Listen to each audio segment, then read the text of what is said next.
লজ্জাবতী গাছ এর বোটানিক্যাল নাম মিমোসা পুটিকা। গাছটির নাম লজ্জাবতী হলেও অনেকের কাছে এটি লাজবন্তী নামে পরিচিত। লজ্জাবতী একটি গুল্ম জাতীয় উদ্ভিদ, স্পর্শকাতর লতা বিশেষ। দেখতে এক ধরনের কাঁটাযুক্ত উদ্ভিদ বা আগাছার মতো। আয়ুর্বেদ শাস্ত্রে এর নানামুখী উপকারিতার কথা বলা হয়েছে। লজ্জাবতী গাছের কেন এত লজ্জা? ভূপেন্দ্রনাথ সান্যালের উদ্ভিদ বিজ্ঞান বই থেকে আমরা জানতে পারি, লজ্জাবতী গাছের পাতার গোড়া পানি ও খনিজ পদার্থে পরিপূর্ণ থাকে। এই অবস্থায় পাতা কেউ ছুঁয়ে দিলে সেটি সংকুচিত হয়ে নিচের দিকে ঝুঁকে পড়ে, কারণ স্পর্শ থেকে গাছে এক ধরনের তড়িৎ প্রবাহ ছড়িয়ে পড়ে।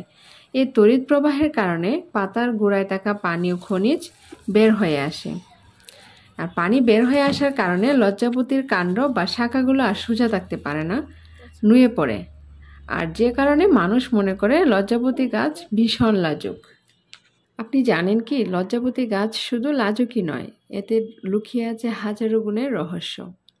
আসুন জেনে নিই নানা রহস্যময় গুণ সম্পর্কে। লজ্জাবতী গাছ বায়ুমণ্ডলে নাইট্রোজেন ফিক্স করে, যার ফলে মাটির উর্বরতা বৃদ্ধি পায়। পাহাড়ি অঞ্চলে মাটির কাভার পেড হিসেবে মাটির ক্ষয় বা ইরোশন রোধ করে। দাঁত ও মাড়ির ক্ষত সারাতে লজ্জাবতী গাছের পাতা এবং মূল পরিষ্কার করে পানিতে 15 মিনিট সিদ্ধ করে সেই পানি দিয়ে কুলকুচি করলে তো মাড়ির ক্ষত দূর হয়।